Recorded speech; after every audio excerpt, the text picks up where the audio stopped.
오늘은 드나세나 종의 분갈이 팁에 대해서 알려드리려고 합니다. 그동안 분갈이 영상을 많이 보여드렸기 때문에 여러분들이 대략적인 분갈이 방법에 대해서는 알고 있으리라고 생각을 해요. 근데 드나세나 종의 경우에는 분갈이 할 때 여러분들이 조금 더 신경 써야 할 부분이 있습니다. 이렇게 엎어서 한번 뿌리를 보여드릴게요. 자, 이 뿌리를 다 부셔보겠습니다.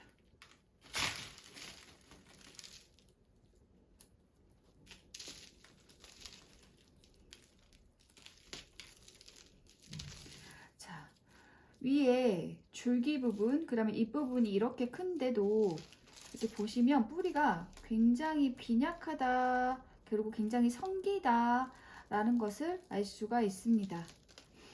꼭 이 종만 그런 건 아니고요. 드라세나 종들이 대부분이 이렇게 몸체에 비해서, 그리고 잎의 이 숫자에 비해서 이렇게 뿌리가 매우 빈약합니다.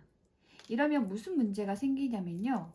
우선 첫 번째로 이 뿌리의 사이즈에 맞게 흙을 채워줘야 과습이 안 생기는데, 이 소박한 뿌리 규모에 맞게 화분을 이렇게 만들면 화분에 심었을 때 전체적으로 봤을 때 밸런스가 안 맞는다 입니다. 그나마 이런 소형종은 덜 하지만 드라코 같은 대형종 같은 경우에는 이 뿌리 규모에만 맞게 흙을 채워서 작은 화분에 심게 되면 화분에 비해서 이런 몸체나 잎이 너무 지나치게 거대해 보일 수가 있어요. 그래서 우리가 화분을 고를 때에는 이런 심미적인 부분도 고려하면서 고르는 것이기 때문에 밸런스가 안 맞는다는 것은 사실은 문제가 있죠. 그래서 밸런스에 맞게 화분에 심어주되 그렇게 되면 당연히 흙의 양이 많아질 수밖에 없는데, 이때 과습이 안 생기게 흙을 고르는 걸 여러분들이 고민해야 합니다. 제가 추천하는 것은 유기질 비율을 좀 줄이는 것이에요. 뭐 나무 껍질이라던가 피트모스, 그 다음에 코코피트 같은 유기물 같은 경우에는 유기물 자체가 미생물의 먹이가 되기 때문에 물을 많이 주게 되면 현기성 미생물들이 많이 생기면서 과습을 유발하게 돼요.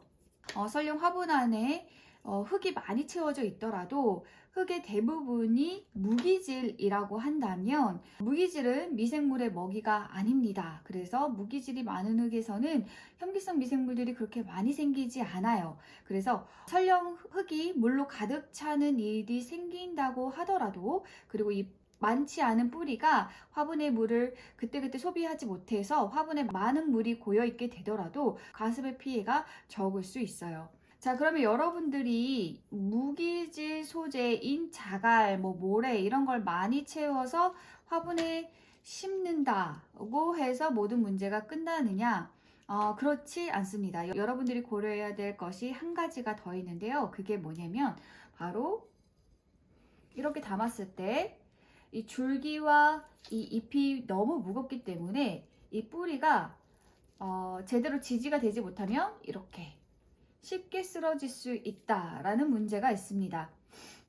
제가 상토나 분갈이흙 같은 유기질이 많은 흙을 이 드라세나 분갈이에 추천하지 않는 두 번째 이유도 이 때문이에요. 그런 흙은 가볍거든요. 그래서 그런 흙으로 이렇게 화분을 채워주면 얘네들이 이렇게 잘 쓰러집니다.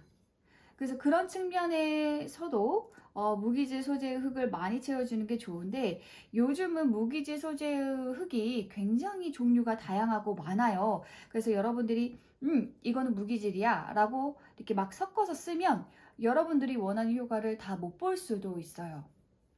제가 대표적인 무기질 소재의 흙 4가지를 가져왔습니다. 이거는 화산석을 튀긴 화산석 펄라이트고요. 이거는 녹소토, 이거는 질석, 이것은 마사토입니다. 추세를 봤을 때 이 질석과 마사토는 예전에 많이 쓰였는데 요즘은 좀 사용을 안 하는 추세이고요. 이 녹소토는 삽목용으로, 그리고 이 화산석 펄라이트 같은 경우는 마감돌이나 아니면 속에 이제 넣는 흙으로 이렇게 많이 사용되고 있는 흙이에요. 자, 그래서 여러분들이 요 두 개를 갖고 있을 확률보다 요 두 개를 갖고 있을 확률이 더 높아요. 그래서 드라세나를 분갈이를 할 때 요 두 개를 많이 섞어서 사용할 확률이 높아지겠죠. 그러면 요 두 흙을 드라세나 분갈이에 추천을 하느냐? 아닙니다.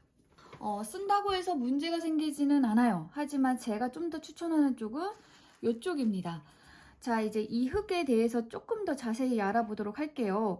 요 마사토 같은 경우는 우리나라에 너무 많이 있는 화강암, 이 화강암이 풍화가 되면서 만들어진 돌이에요.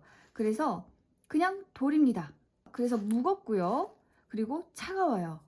자, 여기에 있는 질석 같은 경우는 운모라고 이렇게 얇은 유리가 켜켜이 쌓인 것 같은 암석이 있는데 그 암석을 튀겨서 만든 돌이에요. 그래서 이 녀석은 운모에 비해서는 부피가 팽창되어 있기 때문에 가볍고요. 그리고 그 얇은 유리판 사이사이에 물이나 비료 이런 거를 머금을 수 있는 능력이 있기 때문에 보수력, 보비력이 좋은 흙입니다. 하지만 이제 보수력이 너무 좋게 되다 보면 물을 별로 좋아하지 않은 드라세나에게는 문제가 생길 수도 있기 때문에 얘는 얘 고유의 성질 때문에 사용하는 것을 저는 추천하지 않고요. 자, 이제 그 다음으로 이제 여러분들이 많이 갖고 있는 녹소토라고 하는 흙인데 요거 같은 경우는 일본의 특정 지역에서만 채굴이 되는 그런 흙이에요. 자, 말이 나온 김에 이제 이 흙의 유래에 대해서 조금 더 얘기를 해보자면 요즘 가드닝에서 굉장히 각광받고 또 유행받고 있는 녹소토, 저곡토 같은 이런 흙 같은 경우는 일본에서만 수입이 됩니다. 사실 원자재 같은 경우는 비용이 적으면 적을수록 좋기 때문에 주로 중국이나 동남아시아 이런 데서 수입이 되는데 이 녹소토는 오로지 일본에서만 수입이 돼요. 왜 그러느냐? 자, 얘는 어떻게 생긴 흙이냐면요. 이렇게 화산이 있다고 쳐봐요. 그러면 이게 화산이 폭발을 해요. 그러면 용암만 막 흘러내리는 게 아니라 여기 위에 원래 쌓여있던 이 흙덩어리가 이렇게 빵 날아가요.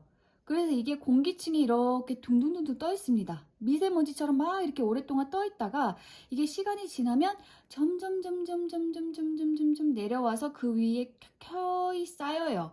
그래서 고온 분진이면 고온 분진일수록 가장 늦게 땅에 내려와서 이렇게 쌓이게 되는데 이렇게 천천히 눈이 쌓이듯 천천히 내려와서 켜켜이 쌓여서 그대로 굳어지는 것이기 때문에 입자는 굉장히 작고 고우나 그 사이에 빈 공간이 많아요.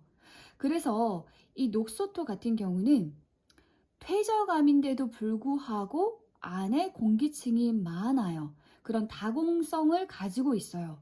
그렇기 때문에 이 녀석은 이 다공성의 특징으로 인해서 보수성도 좋고 가스 같은 게 나오면 그 가스를 흡수하는 능력도 있고요. 그래서 삽목을 할 때 그리고 가습 예방을 할 때 많이 쓰이게 된 거예요.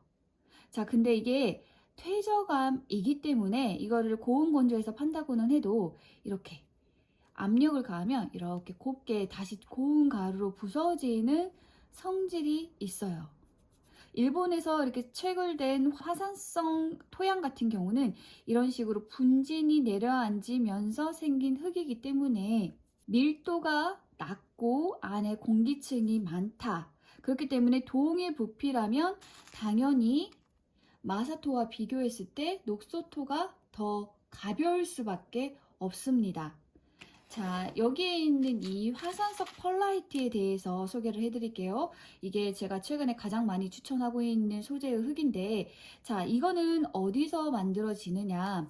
자, 여러분들이 몇 해 전에 그런 뉴스를 본 적이 있는지 모르겠어요. 일본 어느 지역에서 화산이 빵 또 터졌대요. 그래서 화산 분출물들이 막 여기저기 날아갔겠죠. 인근에 바다가 있어서 이 화산 분출물들이 바다에 왕창 떨어졌는데 그것들이 바다 위에 두껍게 쌓이면서 물고기들이 전부 죽는 그런 일들이 생겨났어요. 그 뉴스에서 보면 바다 표면에 이렇게 두껍게 막 이런 그 경석이라고 해서 가벼운 돌들이 이렇게 떠 있는 모습을 볼 수가 있었는데요. 자, 그 흙을 그대로 떠다가 소금기를 다 빼고 한국으로 갖고 오면 요런 흙이 됩니다. 자, 요거는 일본에서 수입된 건 아니고요. 사실 일본보다 더 싼 지역이 있죠. 필리핀에도 굉장히 화산지대가 많은데 이런 화산이 폭발했을 때 그 위에 있던 암석들이 화산의 고온 고압에 튀겨져서 바다 위에 동동동동 떨어지거나 지표면 위에 동동동동 떨어진 것, 그거를 바로 이런 경석이라고 해요. 자, 얘네들은 원래는 무거운 돌이었지만 고온 고압의 부피가 팽창했기 때문에 이 안에 공기층이 굉장히 많고요. 그래서 당연히 가볍습니다. 공기층이 많이 있기 때문에 공기를 싫어하는, 산소를 싫어하는 현기성 미생물의 활동을 막는 효과도 있기 때문에 우리가 많이 섞어서 쓰기도 하고요. 그리고 화분이 또 너무 무거워지면 우리가 관리할 때 손목도 아프고 허리도 아프고 그런 문제도 있기 때문에 그런 이유로도 섞어서 쓰는 그런 흙입니다. 자, 그러면 요즘 쓰는, 그래서 각광받는 이 두 소재의 흙이 둘 다 다공성이라는 특징을 갖고 있다는 걸 여러분들이 아셨을 텐데요. 그러면 이 다공성의 흙들은 가볍잖아요. 그러면 이 가벼운 흙을 드라세나한테 쓰게 되면 어떻게 될까요? 드라세나가 당연히 넘어지겠죠. 노소토와 화산석 펄라이트는 가볍기 때문에 가드너들에게 이점을 많이 제공하던 흙이었지만 안타깝게도 이 드라세나에게는 사실 그렇게 큰 도움이 되진 않아요. 얘네들로 채워서 심으면 무거워서 이렇게 잘 쓰러지거든요. 그래서 드라세나 같은 경우는 원체 뿌리가 별로 없고 게다가 원체 줄기가 두껍고 무겁기 때문에 얘네들을 지탱을 시킬 수 있으려면 여기에 훨씬 더 무거운 돌을 쌓아줘야 돼요. 그래서 어떤 흙을 쌓아줘야 되냐? 바로 이런 마사토를 이렇게 넣어서 쌓아줘야 합니다. 그래서 여러분들이 분갈이를 하실 때에는 뭐 드라코든 뭐 아니면 콤팩타든 이런 드라세나 종을 분갈이를 하실 때에는 상토나 분갈이흙 같은 유기질 베이스의 흙들은 한 40% 미만으로 하시고 이 마사토와 같은 흙들을 더 많이 채워서 섞어서 분갈이를 해주셔야 합니다. 제가 기존에 드라세나를 심었던 흙들도 이렇게 보시면 마사토도 있고요. 그리고 모래도 제가 좀 많이 섞었어요. 자, 이렇게 해서 튀기지 않은 돌, 그러니까 다공성이 아닌 무기질들을 넉넉하게 섞어서 분갈이를 해주신다면 드라세나를 과습에 걸리지 않게 하면서 보다 오래 건강하게 키우실 수 있습니다.